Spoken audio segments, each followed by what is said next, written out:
دخلت 6 اشهر سجن على جال تونس. انا اللي ضارب الانجليزي في كاس العالم في فرنسا. انا اللي ضربت الانجليزي عشان حرق علم تونس، حرقته وماش نادم. علاش دخلت للسجن؟ 6 اشهر، معروف في تونس.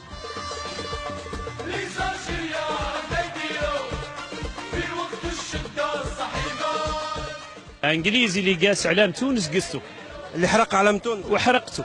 ضربته انت؟ ضربته انا اللي ضربته وماش نادم، رغم واش صرالي 6 اشهر سجن ورغم صرالي بعتوني من فرنسا، لكن ماش نادم.